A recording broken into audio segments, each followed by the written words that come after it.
Ini adalah WBCQ, menghadirkan radio World's Last Chance kepada Anda dari Monticello, Maine, Amerika Serikat.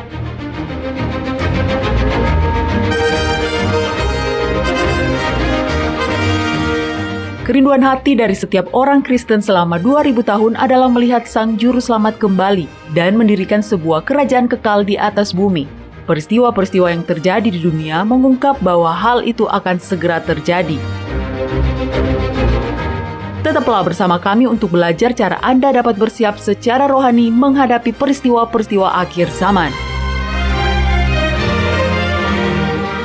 Radio WLC mempersiapkan orang untuk hidup dalam kerajaan Yahwa di bumi yang akan ditegakkan saat Kristus kembali. Pernahkah Anda berbohong? Bagaimana perasaan Anda ketika Anda menemukan kebenaran? Terluka? Merasa dihianati? Apakah Anda merasa sulit untuk kembali mempercayai orang yang telah berbohong kepada Anda? Apakah Anda berharap untuk tidak pernah mengetahui kebenaran? Halo para pendengar, saya Mario Nugraha dan Anda sedang mendengarkan radio World's Last Chance. Sebagian besar dari kita, dari sejak kecil, sudah mendapat pengajaran bahwa berbohong itu salah. Tapi biasanya, ada alasan yang menjadi penyebab mengapa seseorang berbohong. Nah, para pendengar, hari ini, Doni Alexander akan mengungkap alasan di balik salah satu kebohongan yang paling banyak diterima dalam kekristenan.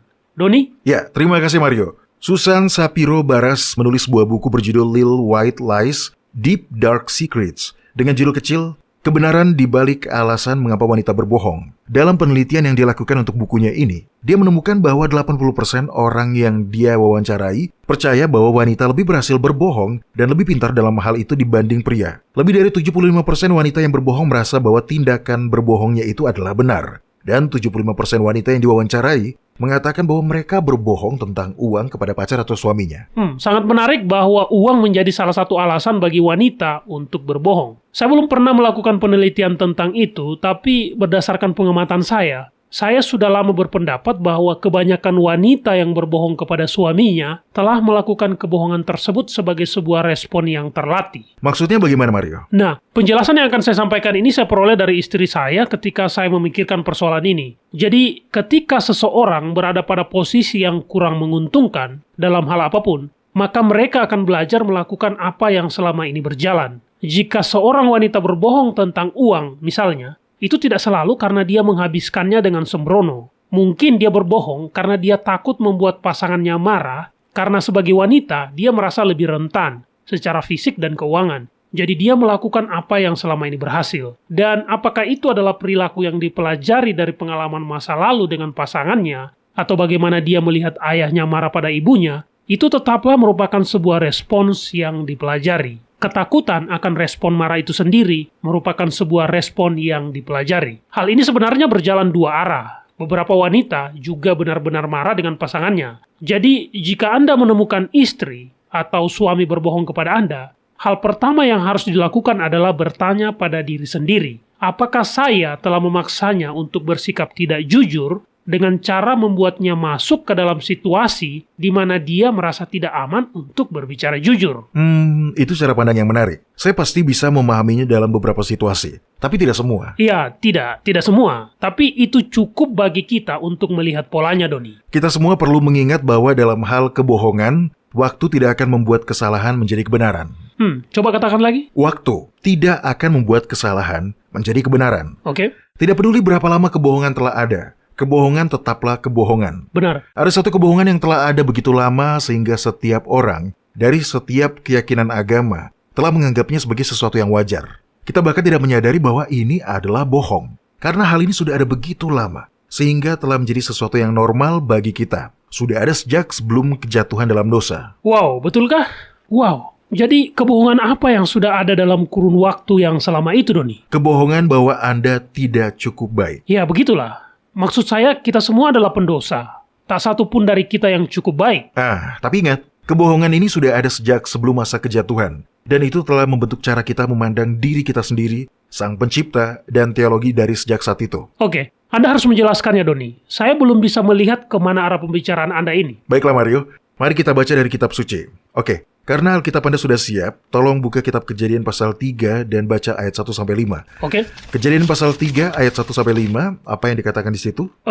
Adapun ular ialah yang paling cerdik dari segala binatang di darat yang dijadikan oleh Elohim Yahwa. Ular itu berkata kepada perempuan itu, "Tentulah Elohim berfirman, semua pohon dalam taman ini jangan kamu makan buahnya, bukan?" Lalu sahut perempuan itu kepada ular itu, "Buah pohon-pohonan dalam taman ini boleh kami makan. Tetapi tentang buah pohon yang ada di tengah-tengah taman, Elohim berfirman, jangan kamu makan ataupun rabah buah itu, nanti kamu mati." Tetapi ular itu berkata kepada perempuan itu, "Sekali-kali kamu tidak akan mati, tetapi Elohim mengetahui bahwa pada waktu kamu memakannya, matamu akan terbuka, dan kamu akan menjadi seperti Elohim, tahu tentang yang baik dan yang jahat." Nah, saat itu, pada titik itu, belum ada orang yang berdosa. Pencobaan bukanlah dosa, karena jelas Yahuswa telah dicobai melebihi kita semua, namun dia tidak berdosa. Saat ini, pada titik kisah ini, Hawa sedang dicobai. Tetapi kebohonganlah yang meletakkan dasar bagi dosa. Dan kebohongan itulah yang ribuan tahun kemudian telah membentuk pandangan kita tentang sifat alamiah dari Sang Juru Selamat kita sendiri. Sekali-kali kamu tidak akan mati. Nah, kebohongan itu masih terus hidup di dalam doktrin yang mengajarkan bahwa jiwa itu abadi, atau dalam doktrin reinkarnasi, kehidupan setelah kematian. Tapi yang saya akan bicarakan adalah sebuah kebohongan yang digunakan sebagai bujukan untuk membuat Adam dan Hawa berbuat dosa. Karena Adam ada di sana mendengar hal ini, kita mendapat ide bahwa Hawa memetik buah itu dan membawanya kepada Adam. Tapi ya, dia ada di sana. Ayat 6. Perempuan itu melihat bahwa buah pohon itu baik untuk dimakan dan sedap kelihatannya. Lagi pula pohon itu menarik hati karena memberi pengertian. Lalu ia mengambil dari buahnya dan dimakannya dan diberikannya juga kepada suaminya yang bersama-sama dengan dia. Dan suaminya pun memakannya. Jadi Adam ada di sana. Betul. Mereka berdua dicobai, mereka berdua berdosa. Tetapi yang menggoda mereka adalah kebohongan bahwa mereka tidak cukup baik. Mario, apa yang ular itu katakan kepada mereka? Pada waktu kamu memakannya, matamu akan terbuka dan kamu akan menjadi seperti Elohim, tahu tentang yang baik dan yang jahat. Kita tidak tahu kejadian ini terjadi berapa lama setelah mereka diciptakan. Alkitab tidak mengungkapkannya. Tapi apa yang kita tahu adalah bahwa manusia diciptakan dengan kapasitas untuk belajar dan tumbuh dan berkembang. Adam dan Hawa diciptakan murni dan polos. Tentu ada banyak hal yang tidak mereka ketahui. Ada banyak hal yang Sang Pencipta ingin mereka pelajari dari waktu ke waktu. Tetapi dalam kepolosan mereka, dan ya, bahkan dalam ketidaktahuan mereka, mereka sempurna sebagaimana adanya mereka pada saat itu. Dan mereka dikasihi oleh Yahwa apa adanya. Kita tahu ini karena Alkitab mengatakan demikian. Mario, tolong baca kitab Kejadian pasal 1 ayat 31 untuk kita, apa yang dikatakan di situ. Elohim melihat segala yang dijadikannya itu sungguh amat baik. Jadilah petang dan jadilah pagi, itulah hari ke-6. Bukan hanya bumi yang dimaksud Yahwa sungguh amat baik. Itu termasuk makhluk yang dia ciptakan untuk mengisi bumi. Benar. Bagi Sang Pencipta kita yang pengasih, Adam dan Hawa sendiri sudah sangat baik. Mereka tentu saja sudah cukup baik untuk diberi kekuasaan atas ciptaan yang baru itu. Dan kemudian iblis datang dan memberitahu mereka bahwa mereka tidak cukup baik. Jika mereka ingin menjadi lebih baik, maka mereka perlu berbuat dosa. Ya, iblis tidak menjelaskannya dengan banyak kata, tapi itu sudah nyata tersirat. Setan menunjukkan kurangnya pengetahuan mereka dan menyiratkan bahwa Yahwa itu egois, dengan menahan sesuatu yang baik dari mereka. Jadi kita semua tahu apa yang terjadi selanjutnya. Hawa memakan buah itu lalu memetik beberapa lagi dan memberikannya kepada Adam yang juga berdiri di sana, sesuai dengan ayat 6. Tapi sebelum kejadian itu, Adam dan Hawa sudah merasa puas dan saya pikir kita selama ini tidak menyadari hal itu. Sebelum kebohongan iblis, Adam dan Hawa puas dengan kondisi mereka pada saat itu. Ya, itu poin yang bagus. Adam dan Hawa tidak mempermasalahkan bagaimana keadaan mereka. Mereka tidak merasa kurang berharga atau tidak layak. Seperti yang Anda sudah katakan, Doni. Mereka puas. Para pendengar, dengarkan ini. Ini dari kitab Kejadian pasal 2 ayat 25. Di sini dikatakan, mereka keduanya telanjang, manusia dan istrinya itu, tetapi mereka tidak merasa malu. Ya, benar. Adam dan Hawa tidak sempurna, dalam artian mereka tidak sepenuhnya identik dengan pencipta mereka. Tetapi memang tidak ada yang akan bisa sama identiknya dengan Bapa. Mereka sempurna dalam kondisi mereka dan itu sangat baik bagi Sang Pencipta. Dan itu sangat baik juga bagi mereka. Mereka adalah anak-anaknya dan Dia mengasihi mereka. Dan mereka puas menerima status mereka dan mengasihinya sebagai balasannya. Oke, saya pikir kondisi ini sama seperti kondisi saat kita masih kecil dulu, Doni. Jika Anda dibesarkan di rumah yang penuh kasih, Anda tahu orang tua Anda lebih mampu dan lebih pintar dari Anda. Tetapi itulah tugas mereka sebagai orang tua Anda. Tugas Anda adalah menjadi anak-anak. Itu bisa berarti pergi ke sekolah, membantu seadanya di rumah. Iya, menjadi anak-anak. Anda tahu Anda tidak berpengalaman seperti orang tua Anda, dan Anda tidak bermasalah dengan kondisi itu. Dan orang tua yang penuh kasih juga tidak masalah dengan kondisi itu. Anda menerima kondisi anak Anda yang kecil, naif, dan bodoh. Mereka belum memiliki pengalaman hidup sama seperti yang Anda miliki. Mereka berada dalam masa pertumbuhan, dan Anda menyadari dan menerima kondisi mereka. Seperti itulah kondisi Adam dan Hawa sebelum kejatuhan. Mereka masih harus banyak belajar, tapi itu bukan masalah. Ini adalah poin penting yang telah kita lewatkan karena kita sudah tenggelam dalam keyakinan bahwa kita tidak cukup baik. Apa yang Yahusua katakan ketika seorang pemimpin muda yang kaya itu bertanya kepadanya, "Guru yang baik, apa yang harus aku perbuat untuk memperoleh hidup yang kekal?" Apa jawaban Yahusua yang Anda ingat, Mario? Mengapa kau katakan aku baik? Hanya satu yang baik, yaitu Yahwa. Ya, benar. Tak seorang pun yang baik selain daripada Yahwa saja. Tidak ada orang yang secara sifat sudah tahu benar apa yang salah, apa yang baik, dan apa yang jahat. Tidak ada satupun yang lengkap dalam kesempurnaan selain Yahwa. Sekarang, tentu saja, dia tidak pernah bermaksud agar Adam dan Hawa mempelajari apa yang perlu mereka pelajari melalui dosa dan pemberontakan. Dia bermaksud agar mereka mempelajarinya melalui ketaatan yang penuh kasih. Tetapi poin yang ingin saya jelaskan, karena ini memiliki konsekuensi yang luas hingga hari ini di setiap agama di bumi, adalah bahwa bahkan dalam kepolosan mereka yang masih muda dan bodoh, Yahwa memandang Adam dan Hawa sebagai pribadi-pribadi yang sangat baik. Mereka sempurna dalam kondisi apa adanya mereka pada saat itu. Adalah kebohongan iblis bahwa mereka tidak cukup baik yang membujuk mereka untuk mencoba dan memperbaiki diri dengan ketidaktaatan dan dosa. Dan hasilnya tentu saja adalah rasa bersalah. Kita, umat manusia, telah berjuang dengan rasa bersalah itu mulai dari saat itu. Dan itu adalah sebuah perasaan yang mengerikan. Oke, dengan pemahaman ini, mari kita lihat bagaimana kebohongan ini berdampak pada Adam dan Hawa. Kitab Kejadian pasal 3 ayat 6.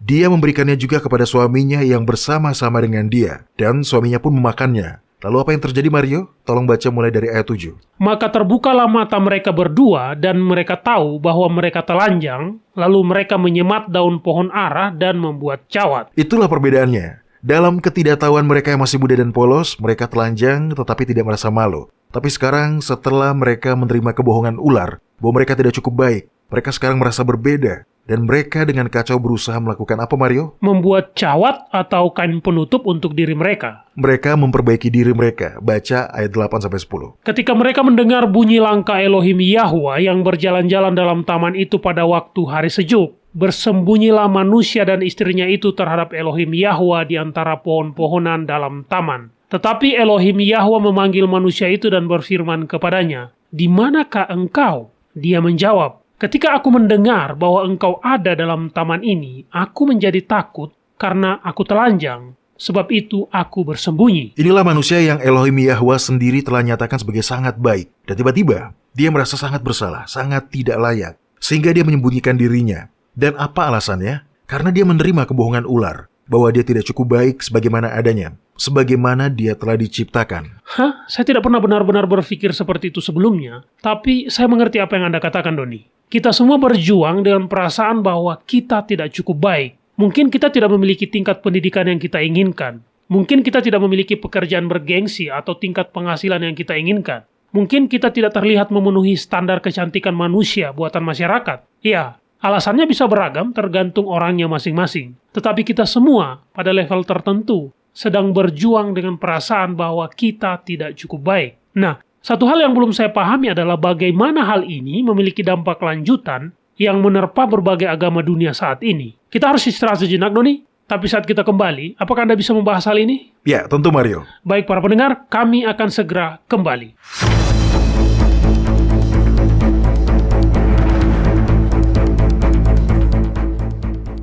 Anda mendengarkan radio World's Last Chance di WBCQ yang mengudara pada gelombang 31 meter di frekuensi 9330 kHz. Radio World's Last Chance mempersiapkan orang untuk menyambut Sang Juru Selamat yang segera kembali.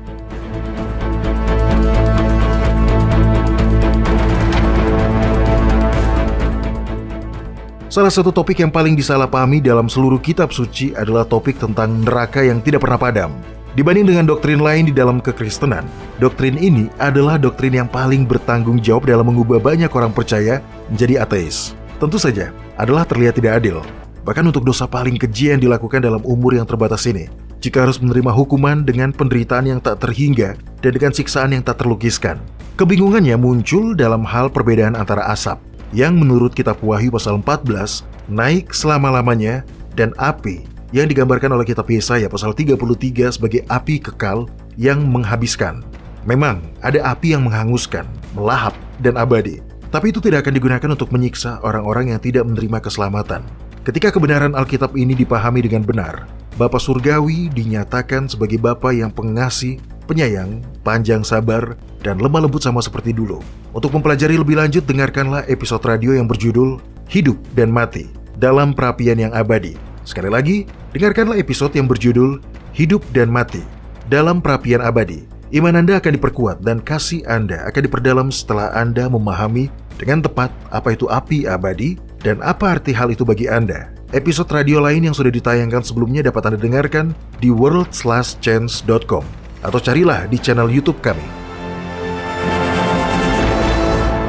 Baik, kami kembali para pendengar. Nah, Doni, Ya. bagi saya adalah sebuah konsep yang menarik bahwa pada masa pencobaan sebelum kejatuhan ke dalam dosa, gagasan bahwa kita sebagai manusia tidak cukup baik telah ditanamkan. Saya pikir seandainya Adam dan Hawa tetap patuh dan menolak godaan tersebut, gagasan ini tidak akan menguasai jiwa manusia seperti saat ini. Tapi gagasan ini telah menyambar kita dan tidak pernah terlepas. Dan Anda dapat melihatnya melintasi waktu dan berada di seluruh dunia. Inilah kebohongan yang kita semua telah rangkul, yaitu bahwa kita tidak cukup baik. Oke, Anda sudah mengatakannya seperti itu. Tapi bagaimana hal ini bisa muncul di dalam berbagai agama dunia? Kaitan ini yang belum bisa saya lihat, Doni. Baik Mario, mari kita kembali ke kitab Kejadian pasal 3 ayat 7. Maka terbukalah mata mereka berdua dan mereka tahu bahwa mereka telanjang. Ini berarti dan Anda akan segera melihat bagaimana hal ini terbawa ke dalam sistem keyakinan dalam agama-agama modern. Ini berarti bahwa mereka malu dengan kondisi sebagaimana mereka diciptakan.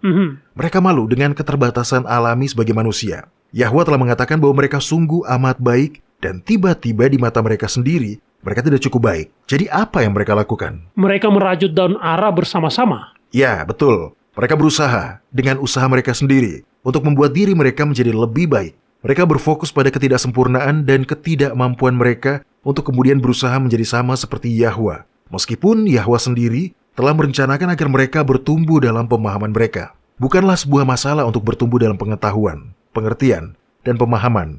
Tetapi sekarang, Adam dan Hawa dipenuhi dengan penghakiman dan penilaian dari sudut pandang diri sendiri. Dan Anda bisa melihat itu ada di setiap agama.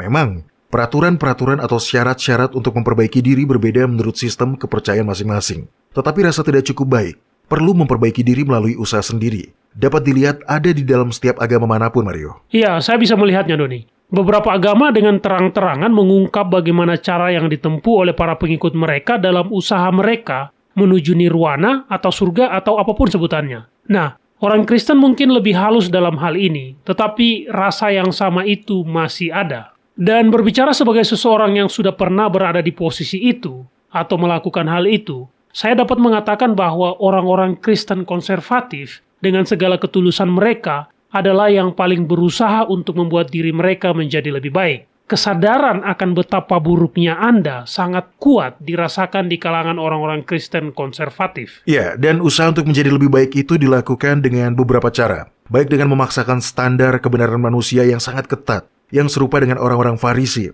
atau dengan membuat diri Anda merasa lebih baik dengan semua hal yang Anda benar-benar, secara diam-diam, ingin Anda lakukan tetapi yang tidak Anda lakukan. Intinya, pola pikir seperti ini masih ada, di mana kita merasa tidak cukup baik, sehingga perlu ditingkatkan melalui usaha pribadi. Adam dan Hawa secara fisik telah lari menjauh dan bersembunyi dari Yahwa, dan kita telah lari dan menjauh serta bersembunyi sejak dari saat itu. Orang-orang merasa malu dengan kondisi mereka dan alasannya bisa beragam pada masing-masing orang, bergantung dari sudut pandang mereka. Ya, tapi saya pikir ada banyak faktor yang berkontribusi, ya kan?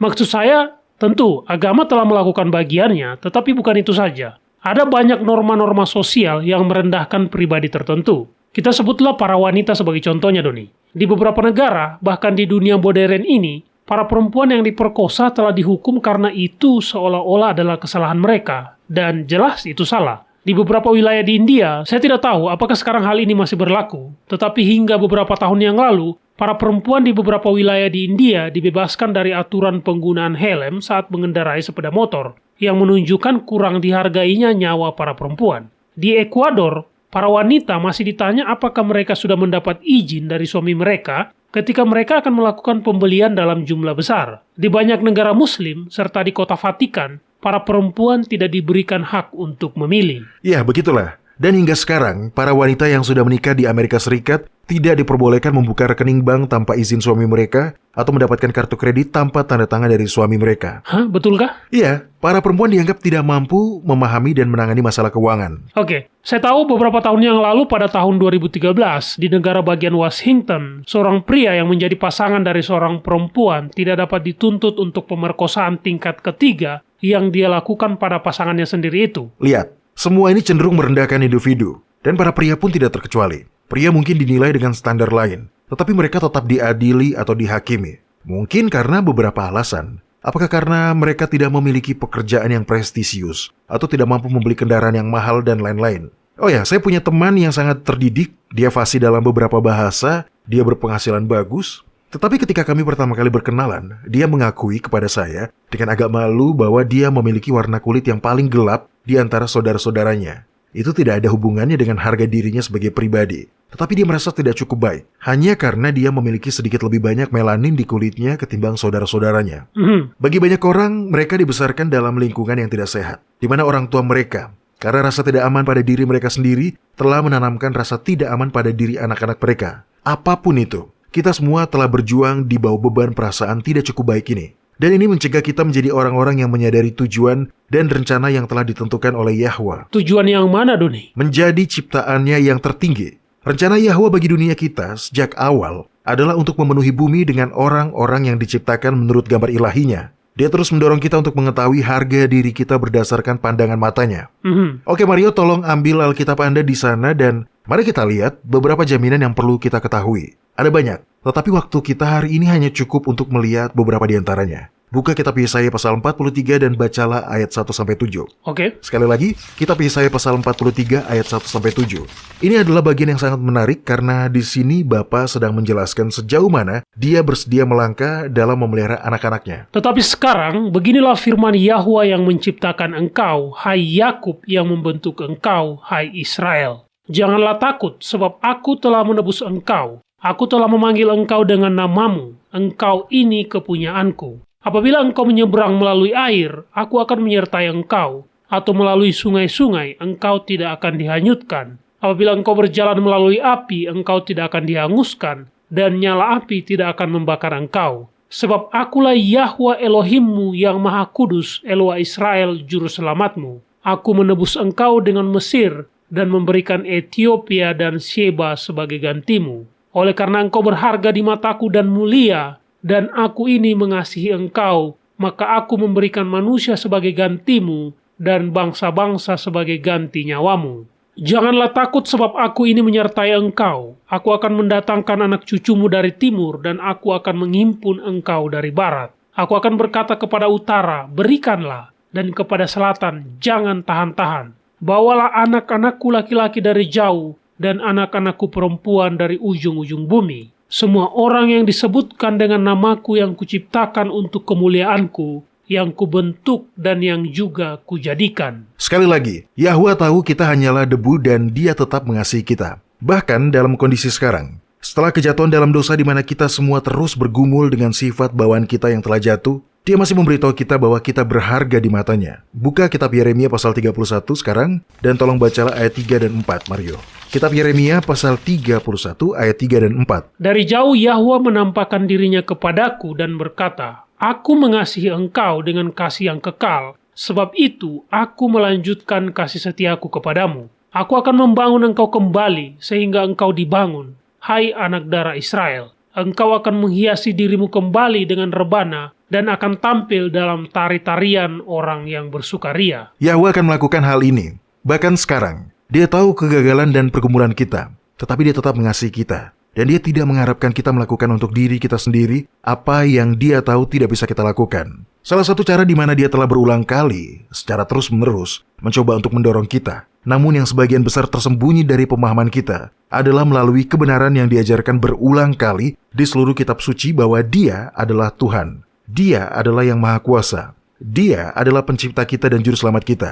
Sekali lagi, Dia adalah Tuhan, bukan kita. Iya, saya tahu kita cenderung berfokus pada peran Yahusua, tetapi kitab Yesaya pasal 48 ayat 17 sebenarnya mengatakan bahwa Yahwa adalah juru selamat kita.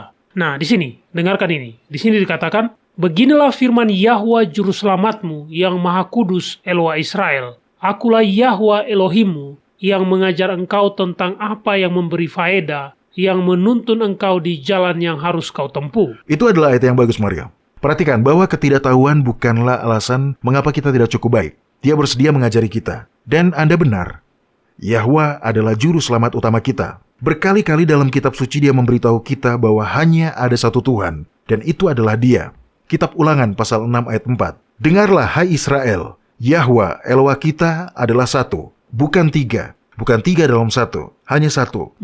Kita tidak harus menanggung beban kesempurnaan. Dia tahu kita hanya manusia dan Dia tidak mengharapkan lebih dari itu. Dan manusia sudah berada dalam kodrat yang telah jatuh pada saat itu. Ya, benar. Sekali lagi, Dia tahu kita hanyalah debu. Ketika Adam dan Hawa jatuh, Dia sudah memiliki rencana yang dibuat untuk menebus kita. Rencananya adalah menciptakan Adam kedua. Dan bagian integral dari rencana yang tidak dapat dilihat oleh sebagian besar kekristenan adalah bahwa Adam kedua ini akan berada dalam bentuk manusia seutuhnya. Bukan si merah yang 100% manusia, 100% Tuhan. Dia hanya manusia. Itu adalah bagian penting dari rencana keselamatan. Dan adalah penting bahwa Adam kedua yang akan menebus kita di tempat di mana Adam pertama telah jatuh adalah sepenuhnya manusia. Dan sebagai manusia yang menang, Dia menjadi manusia pertama yang mendapat kehidupan abadi dan dimuliakan melalui pengangkatannya ke surga. Oke, beberapa pendengar kita mungkin berkata, tetapi bagaimana dengan Henok dan Elia? Sebenarnya itu poin yang menarik. Kita tidak punya cukup waktu untuk membahasnya di sini, dan karena itu kita telah membahasnya di episode sebelumnya. Kitab suci sendiri membuktikan bahwa mereka berdua tidak pergi ke surga ketika mereka dalam tanda kutip diangkat. Ada ayat lain,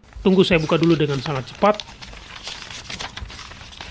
Nah, ini dia. Kitab Yohanes pasal 3 ayat 13. Ayat ini dengan jelas menyatakan, tidak ada seorang pun yang telah naik ke surga selain dari Dia yang telah turun dari surga, yaitu anak manusia yang sedang ada di surga. Jadi, sebelum kenaikan Yahusua, tidak ada manusia manapun yang pernah ke surga. Iya, benar. Terima kasih, Mario. Jadi, sekali lagi, rencana Yahwa sejak awal adalah agar Adam kedua, yang sepenuhnya manusia itu, dapat menjadi pemenang di tempat di mana Adam pertama telah jatuh.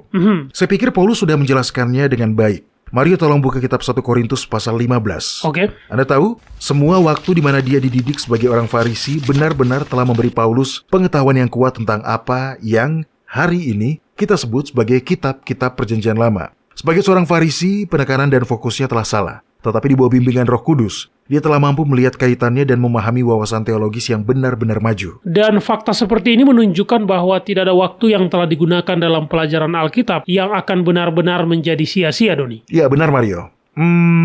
Sudah dapat, Mario? Ya. Oke, kitab 1 Korintus pasal 15 ayat 20 sampai ayat 23. Paulus di sini mengacu pada Kristus dengan menggunakan sebuah simbol baru. Silakan, Mario. Tetapi yang benar ialah bahwa Kristus telah dibangkitkan dari antara orang mati sebagai yang sulung dari orang-orang yang telah meninggal. Sebab sama seperti maut datang karena satu orang manusia, demikian juga kebangkitan orang mati datang karena satu orang manusia. Karena sama seperti semua orang mati dalam persekutuan dengan Adam, demikian pula semua orang akan dihidupkan kembali dalam persekutuan dengan Kristus. Tetapi tiap-tiap orang menurut urutannya, Kristus sebagai buah sulung, sesudah itu mereka yang menjadi miliknya pada waktu kedatangannya. Sekarang, dalam kitab suci, sebelum sebuah panen dilakukan, ada panen awal yang mereka sebut buah sulung. Panen ini akan digunakan dalam persembahan syukur dan selalu dipersembahkan kepada Yahwa. Alkitab sebenarnya mencantumkan beberapa persembahan buah sulung yang berbeda. Tetapi poin yang penting untuk dicatat adalah bahwa persembahan buah sulung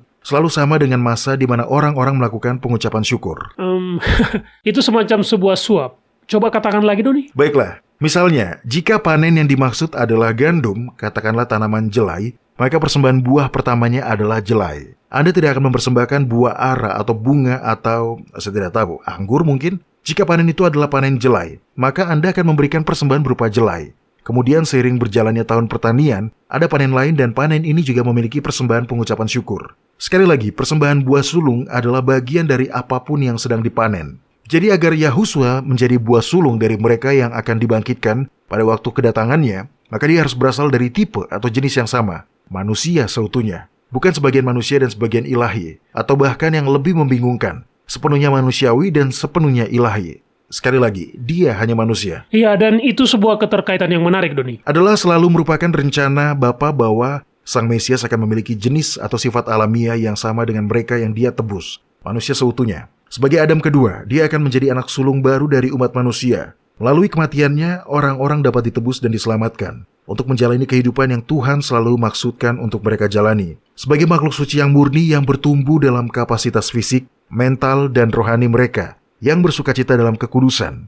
Di sini, di bumi yang diciptakan untuk menjadi rumah mereka ini. Oke, konsep ini benar-benar mengejutkan saya, Doni. Perasaan bahwa kita tidak pernah sangat baik ini begitu umum, tersebar luas, seperti bagian dari kondisi manusia. Saya tidak pernah benar-benar memikirkan dari mana asalnya. Tapi saya suka poin Anda bahwa hanya karena kita belum mencapai kedewasaan penuh, atau berpengetahuan penuh, atau kepenuhan apapun yang seharusnya, bukan berarti bahwa kita entah bagaimana adalah kurang. Karena jika demikian, maka Kristus pun sendiri masih kurang. Dengarkan ini. Ini dari kitab Lukas pasal 2 ayat 52. Lukas baru saja menceritakan kisah perjalanan pertama Yahusua ke Yerusalem ketika dia berusia 12 tahun.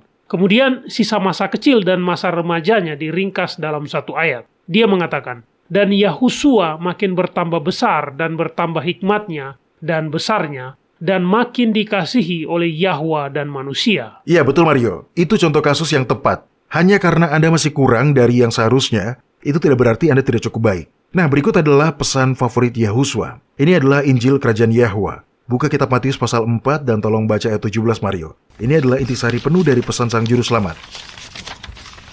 Sejak waktu itulah Yahusua memberitakan, bertobatlah sebab kerajaan sorga sudah dekat. Dan apakah tepatnya Injil Kerajaan ini? Ini adalah pesan bahwa Yahwa telah menyediakan Juru Selamat untuk mengembalikan kekuasaan atas bumi kepada umat manusia. Dan semua orang yang bertobat akan diberi kesempatan untuk hidup selamanya di bumi yang baru, dengan kekuasaan yang dipulihkan. Rencana awal Yahwa dalam penciptaan dunia dan ras kita akan digenapi. Jika Anda mencari pesan Injil yang dijalin di seluruh kitab suci, Anda akan menemukan kebenaran yang sangat indah. Manusia tidaklah menjadi biji mata Yahwa karena kita sempurna. Kita tidaklah menjadi biji matanya karena ketaatan kita yang sempurna kepada hukum ilahi. Karena kebenaran tidak datang melalui ketaatan pada hukum Taurat. Itu benar. Dalam pandangan Yahwa, kita ini menyenangkan. Dan apakah Anda tahu alasannya, Mario? Tidak, saya benar-benar tidak tahu, Doni. Lihat, begitulah cara mentalitas saya tidak cukup baik keluar. Kelayakan kita untuk dikasihi, harga diri kita, tidak didasarkan pada perbuatan kita dalam menaati hukum Taurat. Sebaliknya, Yahwa mengasihi kita apa adanya karena begitulah dia. Yahwa mengasihi kita apa adanya karena begitulah dia. Ya, karena dia adalah kasih. Jadi karena itu kita dibenarkan hanya dengan iman yang hidup pada janji-janji Yahwa yang terkandung dalam pesan Injil. Hanya itu yang bisa kita lakukan, dan hanya itu yang Yahwa harapkan. Itu benar. Paulus memiliki penjelasan yang sangat baik tentang hal ini, Doni. Kitab Roma pasal 4 ayat 1-3. Dengarkan ini. Di sini dikatakan, jadi apakah akan kita katakan tentang Abraham, bapa leluhur jasmani kita? Sebab jikalau Abraham dibenarkan karena perbuatannya, maka dia beroleh dasar untuk bermegah, tetapi tidak di hadapan Yahwa. Sebab apakah dikatakan nas kitab suci? Lalu percayalah Abraham kepada Yahwa dan Yahwa memperhitungkan hal itu kepadanya sebagai kebenaran. Ya, tepat. Itu benar. Menerima janji-janji Yahwa dengan iman. Itulah yang membawa kebenaran yang diperlukan untuk mewarisi kerajaan Yahwa. Inilah yang akan meluruskan pemikiran kita dan kita menjadi sadar akan nilai diri kita yang luar biasa yang kita miliki sehingga kita dikasihi apa adanya. Percaya pada kebohongan bahwa kita tidak cukup baik mengacaukan pemikiran kita yang pada gilirannya mengacaukan sikap dan keyakinan kita dan mempengaruhi kata-kata dan tindakan kita. Injil Kerajaan Surga telah membuka jalan keluar dari jebakan itu. Wow, jadi inilah alasannya mengapa itu disebut kabar baik dari Injil. Iya kan?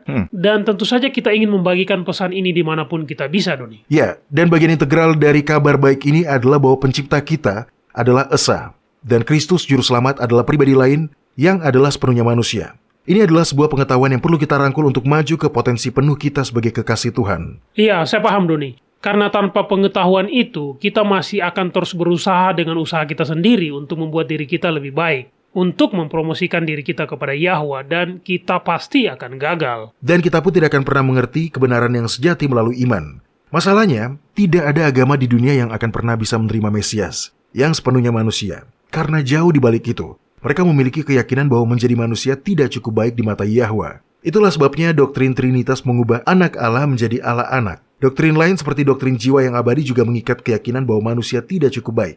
Bagaimana caranya, Doni? Nah, unsur dasar dari doktrin jiwa yang abadi adalah bahwa tubuh fisik itu sendiri rusak dan harus dibuang pada saat kematian. Tetapi bagaimana mungkin tubuh fisik kita yang telah menjadi sebuah jiwa yang hidup ketika bersama nafas Yahwa dan yang oleh Sang Pencipta kita sendiri dinyatakan sungguh amat baik? Bagaimana tubuh fisik itu bisa disebut jahat? Oke, itu poin yang bagus. Pekerjaan kita sebagai orang percaya adalah menjadi juru bicara Yahwa. Kita harus menerima kabar baik dari Injil Kerajaan Yahwa dan membagikannya kepada mereka yang berada di lingkungan pengaruh kita. Pesan itu sederhana dan mendalam. Dan itu adalah, Anda sungguh amat baik bagi Yahwa. Dia menerima Anda apa adanya. Faktanya, manusia yang sepenuhnya benar telah diberikan keabadian. Dia telah menjadi buah sulung dan hadiah yang sama akan diberikan kepada semua orang yang mewarisi kerajaan Yahwa.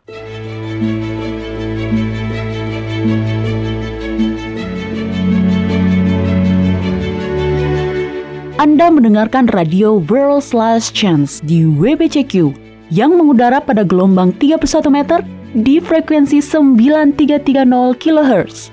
Radio World's Last Chance mempersiapkan orang untuk menyambut Sang Juru Selamat yang segera kembali.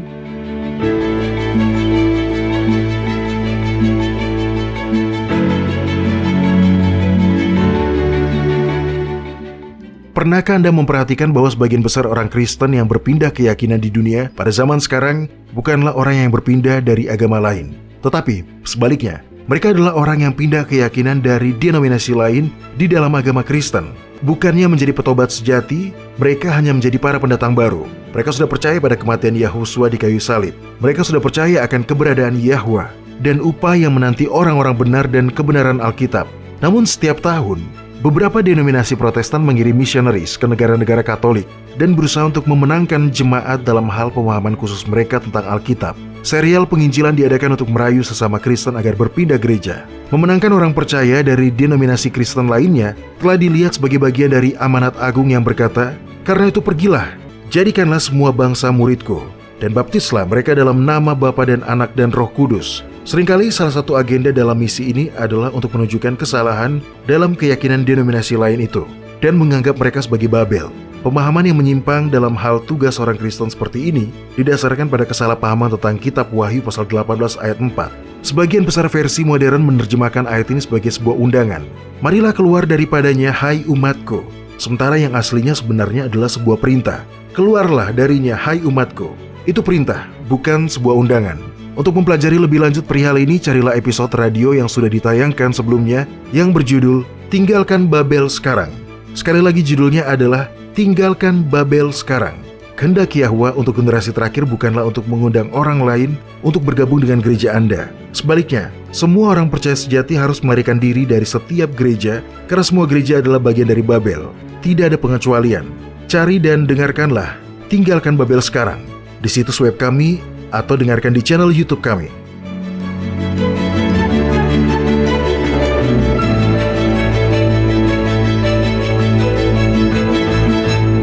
Baik Doni, apa yang Anda ketahui tentang negara bagian Kentucky di Amerika Serikat? Dari situlah pertanyaan yang masuk di kotak surat harian kita pada hari ini. Lampu lalu lintas ditemukan di Kentucky. Hah, serius? Iya, Garrett Morgan dari Paris, Kentucky menjadi penemunya. Hah? Saya baru tahu. Nah, inilah yang mungkin belum Anda ketahui. Sebelum mengambil sumpah jabatan, para gubernur di Kentucky masih harus bersumpah bahwa mereka belum pernah berduel dengan siapapun menggunakan senjata mematikan. Tidak. Saya tidak pernah menduga itu, Mario. Itu peninggalan yang menarik dari masa lalu. Iya kan?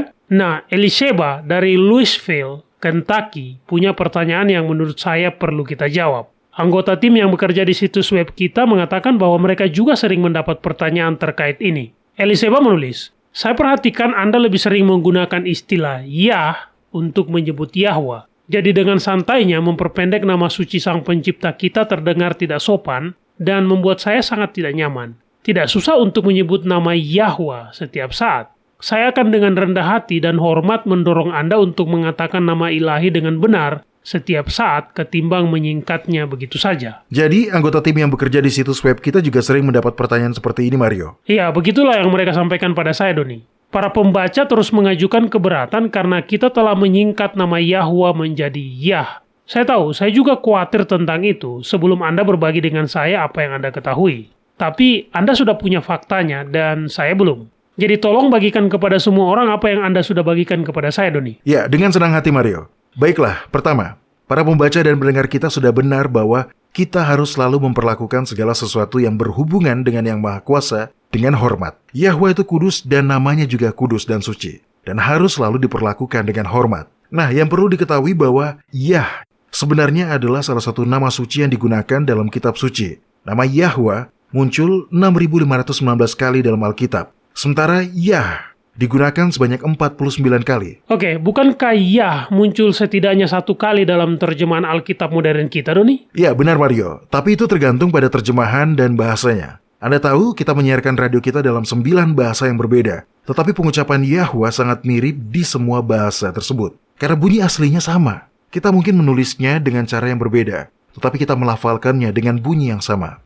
Sekarang, Eliseba berada di Amerika Serikat. Dalam bahasa Inggris, dalam New King James Version, Yah muncul 1 kali. Mari kita baca, Mario, buka kitab Mazmur pasal 68 dan baca ayat 4.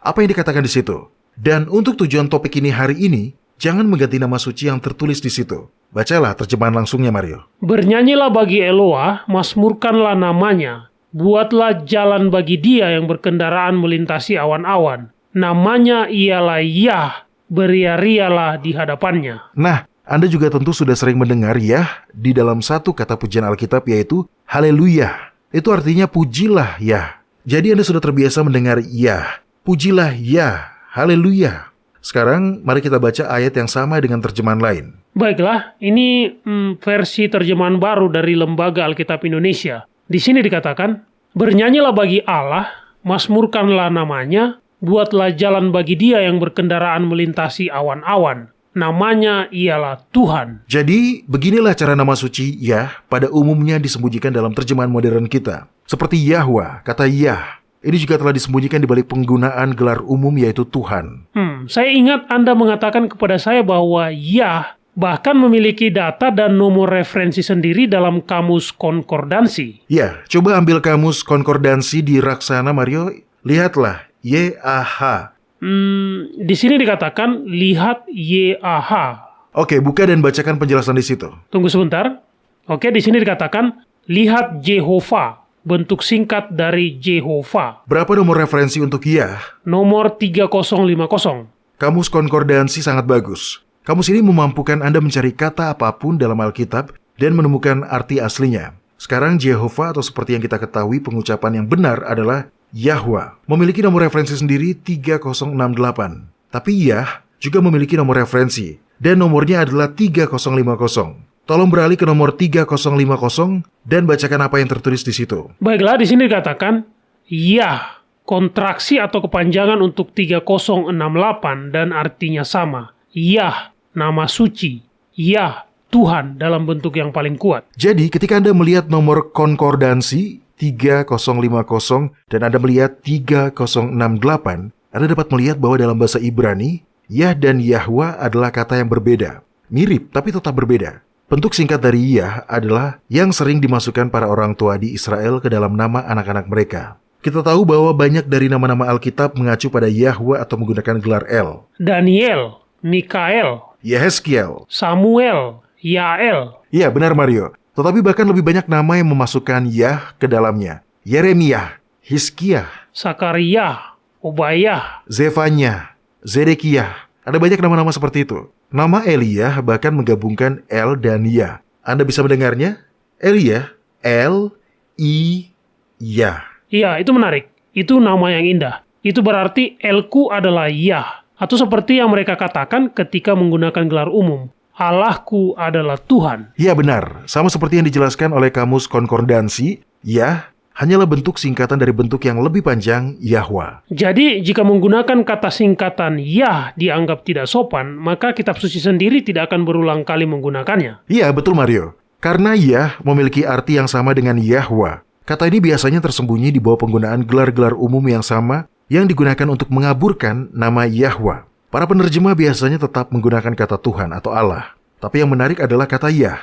Ini benar-benar telah tersembunyi. Saat Anda mencari nomor konkordansi 3050 di kamus Strong, hanya ada satu ayat yang menggunakan Yah. Tetapi itu tidak akurat. Di tempat lain, kata Yah digunakan dalam kitab suci semuanya terdaftar dengan nomor konkordansi 3068 atau Yahwa. Anda harus benar-benar menggali dan melakukan penelitian untuk menemukan ayat mana yang menggunakan Yah dalam bahasa Ibrani aslinya. Oke, bisakah Anda memberikan kami beberapa contohnya, Doni? Baiklah Mario. Untungnya ada situs web yang membagikan informasi ini. Sekali lagi, bacalah seperti yang muncul dalam terjemahan Anda. Saya akan memberitahu Anda kata mana yang menggunakan Yah. Oke, mari kita lihat. Mari kita mulai dengan kitab Keluaran pasal 15 ayat 2. Sekali lagi, kitab Keluaran pasal 15 ayat 2. Tuhan, Yah, itu kekuatanku dan mazmurku. Dia telah menjadi keselamatanku. Dia Tuhanku, kupuji Dia. Dia Allah Bapakku, kuluhurkan Dia. terkadang Yah digunakan bersama dengan Yahwa.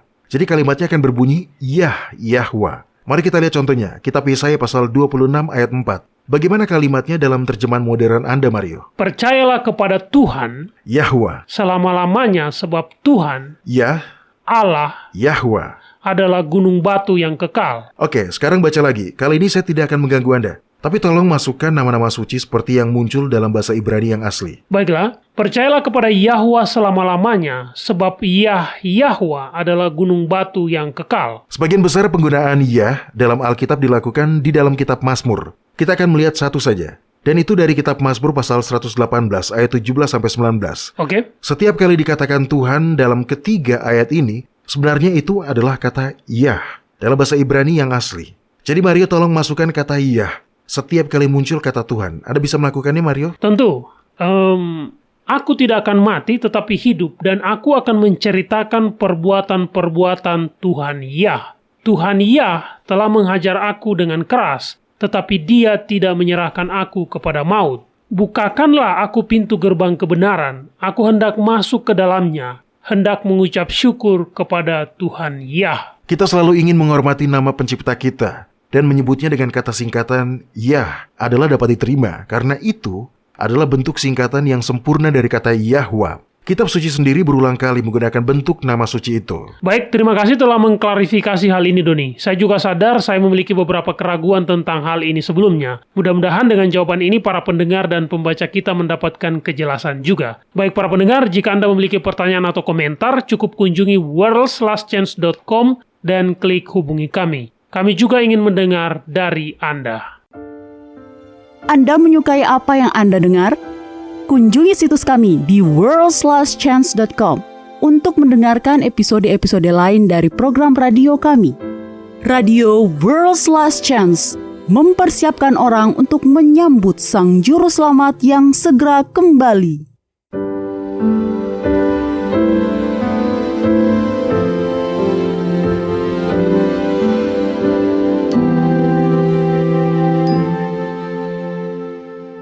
Halo, ini adalah janji harian Anda dari firman Yahwa. Lori dan Russ Kennedy telah menikmati tinggal di kaki pegunungan Sierra Nevada yang indah di California Utara selama hampir 30 tahun. Pedesaan yang tenang, pohon pinus yang menjulang tinggi dan mengharumkan udara, satwa liar lokal, semuanya berkontribusi pada kedamaian yang benar-benar mereka nikmati.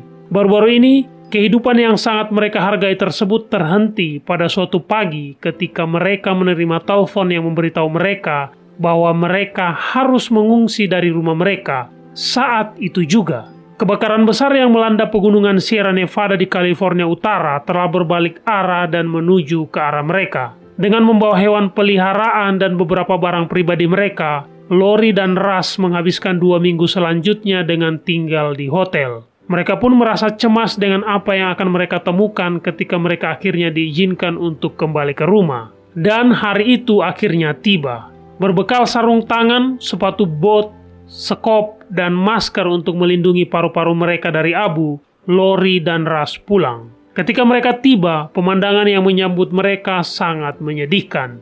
Api telah membakar langsung properti mereka dan menembus rumah mereka. Barang-barang berharga mereka sepanjang hidup, seperti foto, kenang-kenangan, pusaka, dan semuanya telah hilang.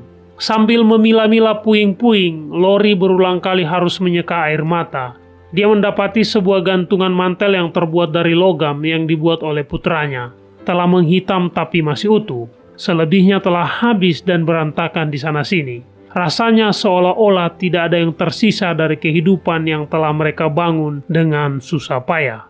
Akhirnya menjelang malam, mereka memutuskan bahwa mereka telah melakukan semua yang mereka bisa lakukan pada hari itu. Sambil berjalan kembali ke mobil dengan hati yang hancur, Lori melihat ada sesuatu yang tersangkut di sepatu botnya. Saat dia menariknya, dia menemukan secarik kertas. Kertas itu sudah hangus pinggirannya, tetapi kata-katanya masih terbaca. Di situ dikatakan, "Jika hidup tampak sulit, saya berhenti sejenak dan merenungkan berkat yang terkadang tersembunyi dalam setiap keadaan. Dengan iman dan keberanian yang baru, saya bangkit kembali." Kata-kata itu meresap ke dalam hatinya yang terluka seperti air menyiram tanah yang kering. Di kemudian hari saat Lori mengingat kisah itu, Lori mengenang kata-kata yang telah dia baca dengan berkata, kata-kata yang pasti berasal dari salah satu buku saya, sebuah bagian yang tidak dapat saya ingat tetapi itu sekarang telah menyampaikan semua hal yang perlu saya dengar. Kata-kata yang muncul dari debu. Saya membingkai potongan kertas itu. Saya menyimpannya di meja lampu tidur di setiap hotel dan motel yang kami tempati selama beberapa bulan kemudian. Dan sekarang, kata-kata itu sudah berada di tempat terhormat di rumah kami. Sebuah pengingat bahwa kami bisa bangkit kembali. Para pendengar, kitab Matius pasal 5 ayat 4 mengatakan, "Berbahagialah orang yang berduka cita karena mereka akan dihibur." Kita terbiasa percaya bahwa tidak ada hal yang benar-benar mengerikan yang akan terjadi pada orang-orang percaya. Tetapi kenyataannya adalah, kita hidup di dunia yang penuh dosa. Terkadang hal-hal yang mengerikan, bahkan menghancurkan hati memang terjadi. Bedanya, sebagai orang percaya adalah bahwa kita tidak berjalan sendiri. Kitab 2 Korintus pasal 1 ayat 3 dan 4 mengatakan, "Terpujilah Yahwa Bapa Tuhan kita Yahushua Kristus, Bapa yang penuh belas kasihan dan Eloa sumber segala penghiburan, yang menghibur kami dalam segala penderitaan kami, sehingga kami sanggup menghibur mereka yang berada dalam bermacam-macam penderitaan dengan penghiburan yang kami terima sendiri dari Yahwa." Apapun yang terjadi dalam hidup Anda tidak sendirian.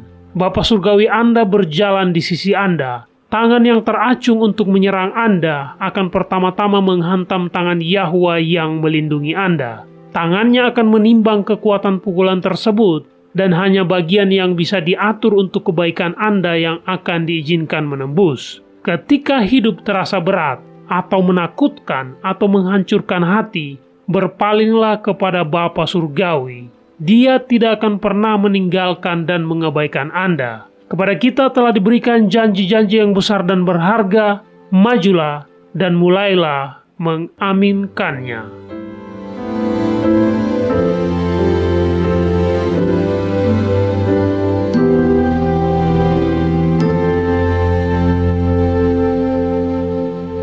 Ketika Anda menolak kebohongan iblis yang diceritakan di Taman Eden, bahwa Anda tidak cukup baik di mata Yahwa, Anda tidak hanya akan merasakan kasih dan penerimaan dari Yahwa, tapi Anda pada gilirannya akan memberikan kasih dan penerimaan yang sama untuk orang lain yang untuknya Kristus telah mati juga. Pesan Injil adalah pesan pemulihan. Ini adalah pesan kasih dan penerimaan. Inilah sebabnya mengapa kita harus memperlakukan orang lain sama seperti yang dilakukan Kristus, dengan kasih sayang dan penerimaan, bukan dengan kritik dan penghakiman. Ya, Anda tahu ada ungkapan yang berkata, mengasihi pendosa tapi membenci dosa. Nah, saya ingin menyampaikan fakta bahwa siapapun yang berada di posisi penderita, mereka yang tidak pernah merasa dikasihi. Mereka selalu merasa dibenci dan ditolak. Tapi Kristus tidak membenci dan menolak mereka. Dia mengasihi dan menerima orang berdosa sama seperti Yahwa. Ya, tentu saja. Itulah sebabnya para pendosa, pemungut cukai, pelacur, bahkan tentara-tentara Romawi yang terbuang dari masyarakat, mereka semua ditarik kepada Sang Juru Selamat. Mario, tolong buka kitab Lukas pasal 15. Dan baca beberapa ayat pertama. Bagian ini menunjukkan kepada kita bahwa Mesias yang sepenuhnya manusia, bukan Tuhan dalam rupa manusia, yang mengungkapkan kasih yang Yahwa miliki, penerimaan yang Yahwa rasakan bagi manusia yang telah jatuh. Dan seperti inilah cara kita harus bertindak juga. Kitab Lukas pasal 15. Di sini dikatakan, para pemungut cukai dan orang-orang berdosa biasanya datang kepada Yahusua untuk mendengarkan dia.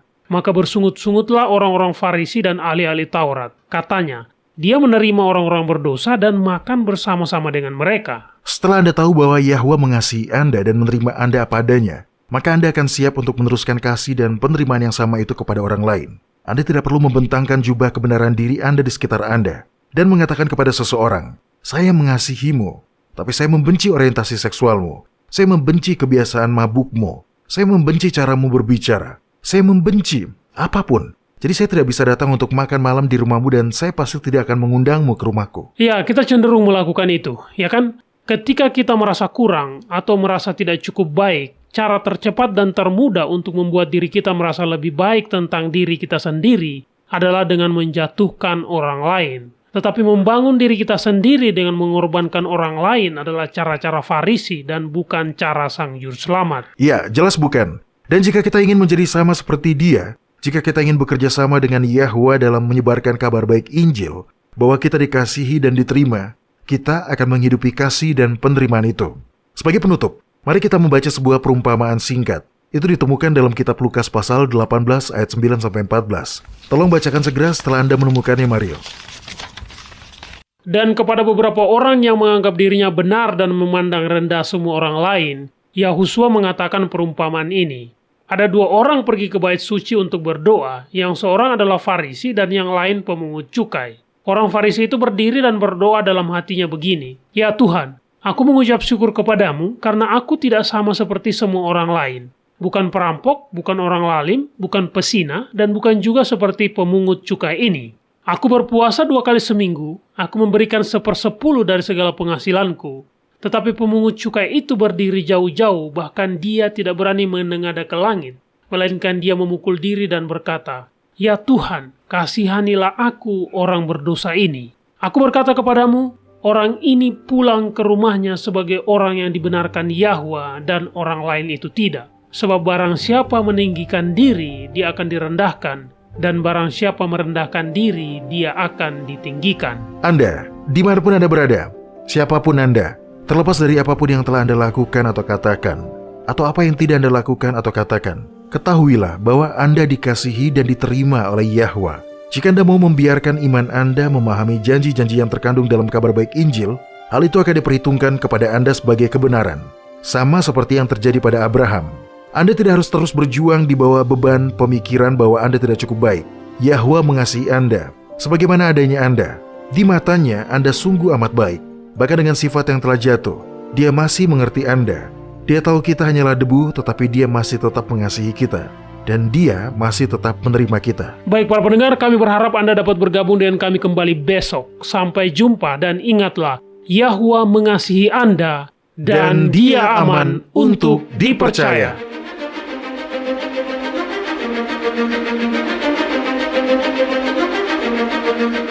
Anda baru saja mendengarkan Radio WLC.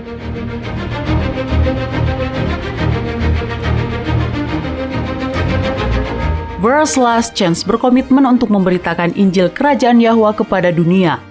Nubuatan dan peristiwa-peristiwa terbaru mengindikasikan bahwa Sang Juru Selamat sudah akan kembali dalam waktu yang tidak lama lagi. Orang-orang kudus kemudian akan diberikan hidup yang kekal dan Kerajaan Yahwa akan ditegakkan di sini, di bumi ini.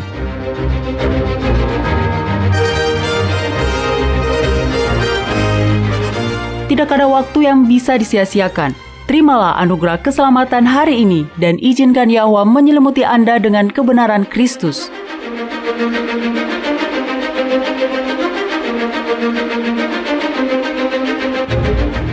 Program ini serta episode Radio WLC yang lain tersedia di worldslastchance.com.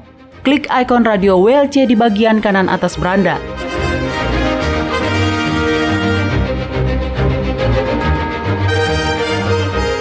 Bergabunglah kembali bersama kami besok untuk menerima berbagai pesan kebenaran lain di WBCQ yang mengudara pada gelombang 31 meter di frekuensi 9330 kHz.